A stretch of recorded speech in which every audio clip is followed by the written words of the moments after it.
Romanian Prime Minister Victor Ponta comfortably survived a no-confidence vote in parliament on Tuesday, his first major test since becoming the country's only sitting premier to stand trial for corruption.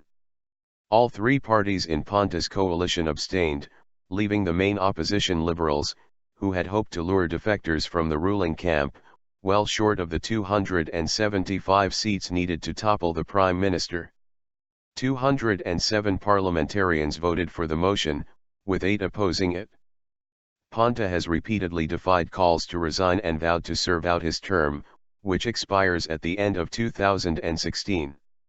The failure of Tuesday's motion means Ponta is now free to push his program of tax cuts and public sector wage increases. His left-leaning government will also ask for a new precautionary financial aid deal, which had reassured investors ever since Romania was rescued from a crisis in 2009, from the International Monetary Fund.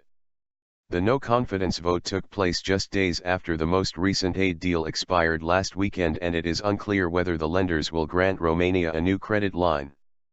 Ponta has denied charges of money laundering, forgery and aiding tax evasion in a case that mainly relates to his time as a lawyer, and has accused prosecutors of fabricating the case. Thousands of opposition-led protesters gathered outside the communist-era palace of the parliament in central Bucharest, calling on Ponta to step down as the debate got underway. Today's vote represents a failure on all fronts by the Liberals and proof they don't have a number of votes for a government, Ponta told reporters after the vote.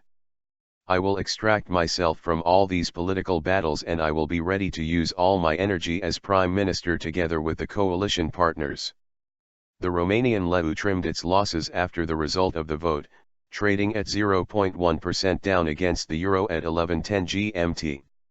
Romania is seen as one of Europe's most corrupt countries, where tax evasion is common and bribes are asked for in exchange for everything from business contracts to state hospital care. But a crackdown on graft by prosecutors has resulted in some of the most senior politicians, officials, and businessmen in the Eastern European country investigated and jailed.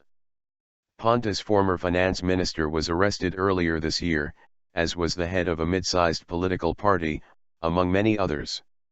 We are tired of so much thieving, said Petrica Dotis, a 35-year-old clerk from Constanta County who was protesting outside Parliament.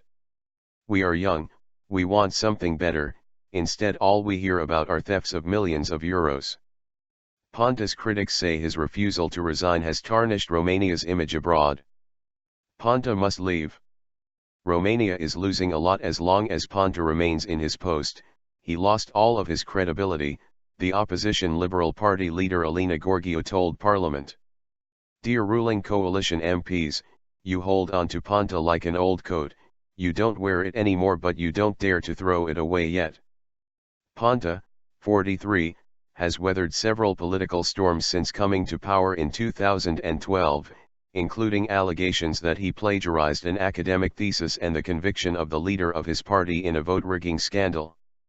While he looks safe for now, his position could again be challenged when Parliament debates the 2016 budget in December. His government has approved double-digit wage hikes for doctors, raising the minimum wage, doubling some subsidies and cutting value-added tax on food to 9% from 24%.